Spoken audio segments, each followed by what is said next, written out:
جب سے British government کی نو آبادیاتی وزارت کے جاسوسوں نے سلطنت عثمانیہ کو توڑا اور اسلام کی اجتماعیت پر چرکا لگایا تو اسلام کا یہ جو نظام ہے یہ کافی حد تک کمزور پڑ گیا۔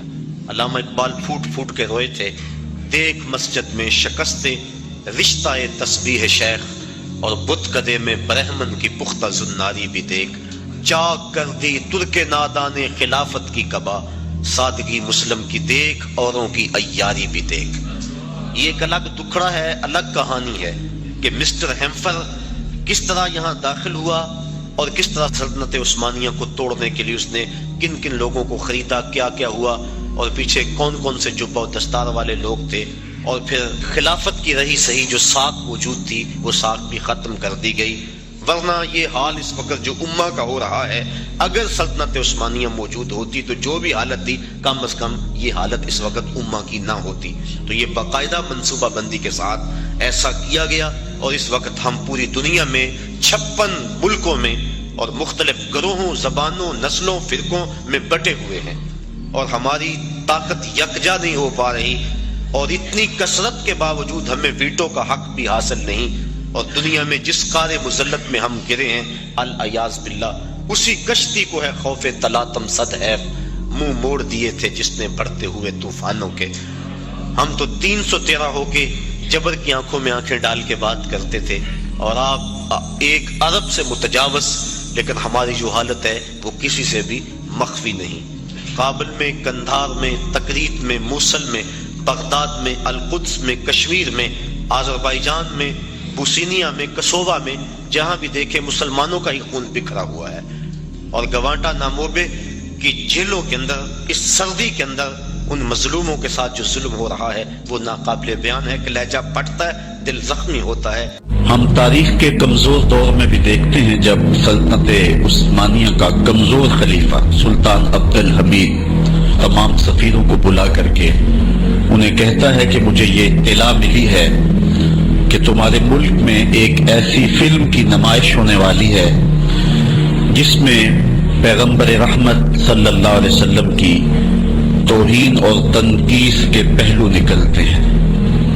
تو انہوں نے کہا کہ ہم اس کا کل جواب دیں گے۔ تو اگلے دن انہوں نے دربار میں حاضر ہو کر کے کہا کہ اس فلم کے لیے ٹکٹیں تقسیم ہو چکی ہیں اور اس کو روکنا ممکن نہیں ہے۔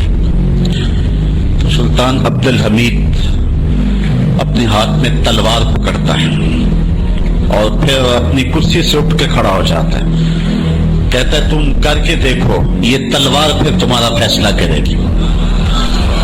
اور پھر وہ فلم ریلیز نہیں ہو سکی تھی۔ یہ میں آپ کو اسلام کے طاقتور دور کی کہانی نہیں سنا رہا، سلطنت عثمانیہ کا کمزور ترین خلیفہ یہ سلطان عبد الحمید کی کہانی ہے، یہ ہمارے دور زوال کی کہانی ہے، اور ان میں یہ ہمت نہ ہو سکی۔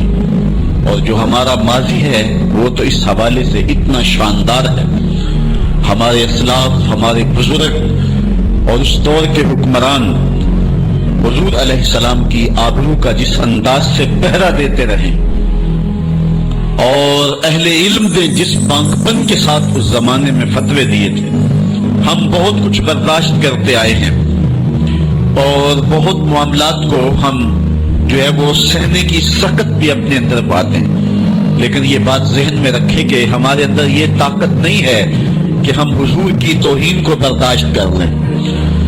ہمارا سب سے قیمتی اثاثہ اور کائنات کی سب سے بڑی دولت حضور کی آبرو ہے، اس کی جو بھی ہمیں قیمت دینا پڑی ہم ہر صورت کے اندر وہ قیمت ادا کر کے ناموس رسالت کا پہرا دیں گے انشاءاللہ۔ اور دنیا نے دیکھ لیا ہے ہم اتنے کمزور نہیں ہیں، شاید انہوں نے حکمرانوں کے چہروں سے عوام کے چہروں کو دیکھنے کی کوشش کی تھی، لیکن ایسا نہیں ہے۔ جن کے مفادات مغرب سے وابستہ ہیں اور جن کے پیسے مغرب کے بینکوں میں ہیں اور جن کی عیاشیوں پر مشتمل ویڈیو ان کے پاس موجود ہیں، وہ تو بزدل کوئی بات کرنے کی ہمت نہیں رکھتے، اور جنہوں نے اپنی زندگی کا سودا ہی بازار محمد میں کیا ہے تو تو پھر انہیں کوئی ڈر اور کوئی باک اور کوئی خوف نہیں ہے، اور وہ حضور کے نام پہ سب کچھ لٹانے کے لیے ہمیشہ آمادہ رہتے ہیں، کوئی ان کے ساتھ چلے یا نہ چلے۔ مذہبی افتراق پیدا کرنا، سیاسی عدم استحکام پیدا کرنا، اور معاشی طور پہ مسلمانوں کو تباہ کرنا، اور اخلاقی طور پہ مسلمانوں میں بگاڑ پیدا کرنا، یہ 4 ہدف ہیں ان کے، اور وہ 4 ہدف انہوں نے حاصل کر لیے ہیں۔ زیادہ تر قدرتی وسائل اللہ نے مسلمانوں کو عطا کیے ہیں، وہ زرعی وسائل ہوں یا معدنی وسائل ہوں، آبی وسائل ہوں یا دیگر وسائل، لیکن یہ بیچارے ان وسائل کے ہوتے ہوئے دنیا کے دستے نگر ہیں۔ دوسرا، اللہ نے ان کو جمعیت اور قوت جو عطا کی ہے، لیکن 73 گروہوں میں بانٹ کر کے ان کو کس طرح سے ایک دوسرے کے ساتھ مخالف کھڑا کر دیا گیا ہے۔ اور تیسرا، سیاسی طور پہ شورشیں، یہ آپ دیکھ لیں ساری اسلامی ممالک کے اندر ہے، پوری دنیا کا مطالعہ کر لیں، 1 انچ بھی جگہ ایسی نہیں ہے جہاں آتش و آہن برس رہا ہو اور وہ کفار کی سرزمین۔ ساری لڑائیاں مسلمانوں کے دیش میں لڑی جا رہی ہیں۔ اب یہ مسئلہ ہوا ہے یوکرائن کا، اور آپ دیکھنا کہ بہت جلدی یہ حل کر لیا جائے گا۔ کشمیر ہے 70 سال سے لٹک رہا ہے، فلسطین کا مسئلہ حل ہونے کا نام ہی نہیں لیتا۔ مشرقی تیمور چٹکیوں میں حل ہوا کہ نہیں ہوا؟ یہ تاریخ ہمارے سامنے ہے، ہمیں آنکھیں کھول کے جینا چاہیے، کیونکہ وہاں معاملہ اور تھا، جو خون بہہ رہا تھا وہ مسلمان کا خون نہیں تھا، وہ بھی ان مسائل سے ملتے جلتے مسائل تھے، لیکن چٹکیوں میں مسئلہ حل ہوا کہ نہ ہوا؟ تو کیا کشمیر نہیں ہو سکتا؟ فلسطین کا مسئلہ حل نہیں ہو سکتا؟ اب عدم استحکام ہے، جتنے بھی ممالک ہیں وہ ایک اچھے انداز سے چل رہے ہیں، جو عدم استحکام ہے وہ ہمارے اسلامی ممالک کے اندر ہے۔ خانہ جنگیاں جتنی بھی دیکھ لیجئے وہ یہاں ہمارے ممالک کے اندر شروع کروائی جاتی ہیں، تو ہم اپنے نبی علیہ السلام کی تعلیمات کو فراموش کر گئے اور ہم اٹھتے ہی نہیں پا رہے، اور ہماری بڑی بڑی سلطنتیں جو ہیں، وہ اندلس کی سلطنت دیکھ لیجئے کس طرح تباہ و برباد کر دی گئی، سقوط بغداد ہوا، اسی طرح خلافت عثمانیہ کا سقوط ہے، سقوط دہلی ہوا، اور ہماری اس ریجن کے اندر دیکھ لیجئے یہ ایک سقوط کابل ہے، اسی طرح سقوط ڈھاکہ ہے۔ تو یہ سارے سقوط ہمارے ساتھ ہی کیوں ہیں؟ اس لیے کہ جب ہم اپنے نبی کے دامن کو چھوڑ دیں گے تو یہ رسوائی ہمارا مقدر ہوگی۔ ہمیں ہمارے نصابوں میں یہ پڑھایا ہی نہیں گیا کہ جس طرح نماز تمہارے اوپر فرض ہے، باقی امور تمہارے اوپر فرض ہیں، امت سازی کا عمل بھی تمہارے اوپر فرض ہے۔ جس طرح حضور علیہ الصلوۃ والسلام کا نام عقیدت سے لیا جانا اور آقا کریم علیہ الصلوۃ والسلام کی محبت تمہارے اوپر فرض ہے، اور محبت کے تقاضے تمہارے اوپر لازم ہے، تمہارے اوپر یہ بھی اسی طرح لازم ہے۔ تو اس وقت ہمارے ساتھ جو کچھ ہو رہا ہے اور جس سمت ہم سفر کر رہے ہیں اور جس طرف ہم جا رہے ہیں، تو اس وقت سب سے زیادہ ذمہ داری علماء کی ہے اس بات میں، باقی حکمرانوں کی ہے کہ وہ معاشی بحرانوں میں حکمران قوموں کو مبتلا نہ دے، چونکہ قوم جب معاشی بحران میں مبتلا ہو جاتی ہے تو پھر اس کے نظریے پیچھے چلے جاتے ہیں۔ دور موجود میں کہتے ہیں اس دور کا ایٹم بم معاش ہے، جو قوم معیشت کی تباہی کے دانے پہ آ جاتی ہے اس سے پھر جو مرضی آپ منوا لیں، اور آپ جانتے ہیں مسلم حکومتیں کیا کچھ نہیں مان لیتی ہیں، اور یہ حکمرانوں کی ذمہ داری تھی کہ وہ، لیکن ان کے پیٹ ہی نہیں بھرتے، ملک کو اس بے دردی سے لوٹا نہیں، نوچا ہے انہوں نے، لیکن ابھی تک ان کے پیٹ ہی نہیں بھرے اور نہ مستقبل میں کوئی بھرتے ہوئے دکھائی دیتے۔ تو یہ ایک دردناک صورتحال ہے۔ جو اسلام کو دوسرا بڑا نقصان پہنچایا ہے وہ منبر و محراب کے ذمہ داران نے پہنچایا ہے۔ بر صغیر پاک و ہند کے اندر تجزیہ کرتے ہوئے حضرت مجدد الفسانی علیہ الرحمہ نے کہا کہ 4 طبقے ایسے ہیں جنہوں نے سب سے زیادہ اسلام کو نقصان پہنچایا ہے۔ یہاں پر اس ریجن کی وہ بات خاص طور پہ کرتے ہیں، وہ فرماتے ہیں ان میں سے ایک علماء سو ہیں، انہوں نے اسلام کو بہت زیادہ نقصان پہنچایا ہے۔ دوسرا صوفیاء خام ہیں، جو دین کے فہم سے ناآشنا صوفی ہیں، انہوں نے اسلام کو بہت نقصان پہنچایا ہے، چونکہ لوگوں کی وابستگی ہے ان کے ساتھ، اور ان کے پاس کوئی منصوبہ ہی نہیں ہے۔ عرس پہ آ جاؤ، نذرانے دے دو اور اللہ اللہ کرو اور چلے جاؤ، ان کے پاس کوئی نظام شریعت تو ان کے پاس ہے ہی نہیں ہے، تو آنے والوں کو کیا دیں گے؟ یہ کچھ بھی نہیں دیں گے۔ تیسرا بڑا نقصان جو ہے وہ اسلام کو جو پہنچایا وہ سلاطین نے پہنچایا، بادشاہوں نے پہنچایا، اور چوتھا جو ہے وہ انہوں نے کہا کہ اسلام کو جو نقصان پہنچایا وہ 2 نمبر دانشوروں نے پہنچایا، اور 5 نام بھی آپ ذکر کرتے ہیں، وہ فرماتے ہیں جو گستاخان صحابہ ہیں، چونکہ جب صحابہ کی نفی ہوتی ہے تو پورے